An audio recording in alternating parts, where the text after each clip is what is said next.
Hey guys, Whitney and Danielle here. We're making this video specifically about the Mini Educator remote collar for our established clients, but we hope this video helps other people that are using the Mini Educator with training their dogs. Okay, so first off, I do have the Micro Educator, which the majority of our clients have the Mini Educator, but it's the same thing. So I'm going to show you how to turn the collar on. So there's a red dot here, and there's a red dot right here, and you touch those together and you wait till you see the green light. Now on the regular Mini Educator, it's going to be on the side.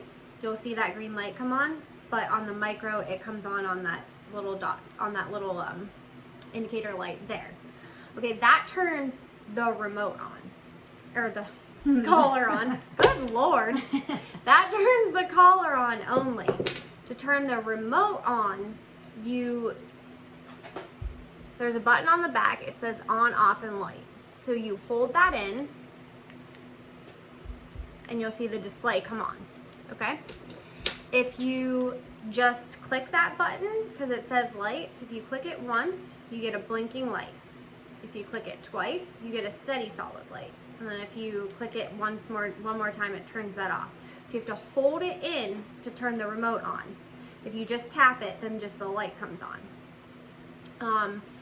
And just always make sure that you see that green light blinking, because sometimes you'll pull it away too quickly and you'll think you turned it on and you didn't actually turn the collar on. So it's always good to remember.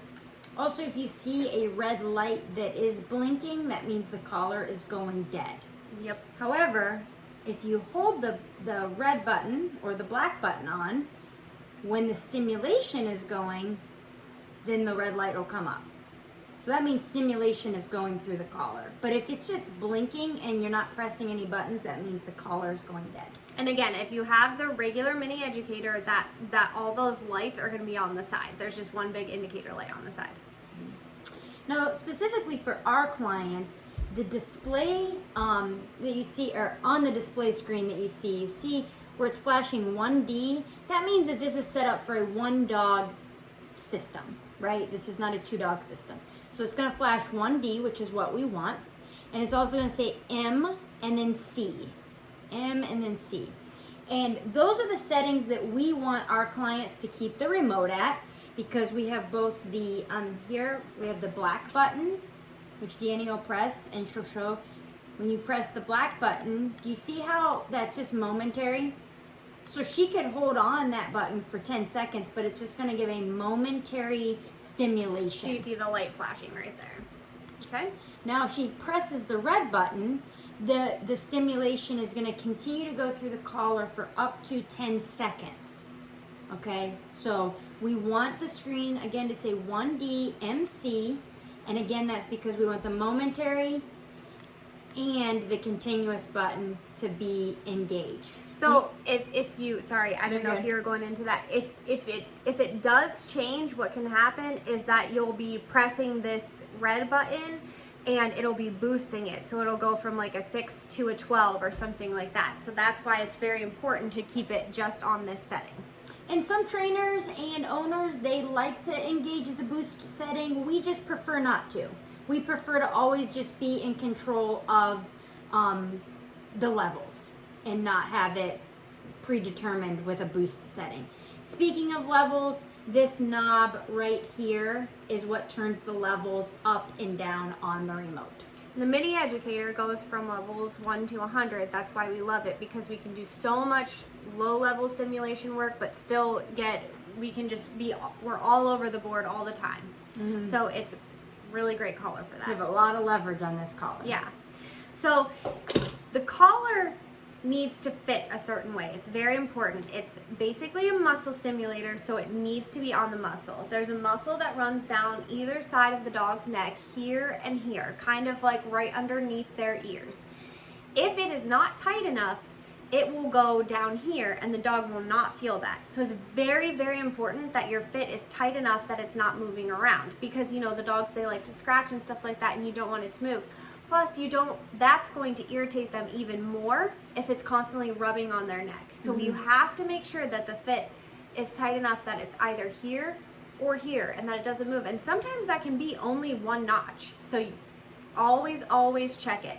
And sometimes you'll notice if you feel like your numbers are not being effective, will tell you that maybe your fit was too loose, and that's why you had to go higher on your numbers. So always check your fit if you think that your numbers are not effective. Halfway through the day, you'll want to switch sides because you don't want this sitting on the dog's neck the whole day. We don't want it irritating the dog's neck at all. So we'll say halfway through the day, even if you work an 8-hour shift, that's fine because, you know, we're putting it on in the morning. You can come home from work, you can switch sides and leave it on for the rest of the night and take it off right before bed. Not a problem there.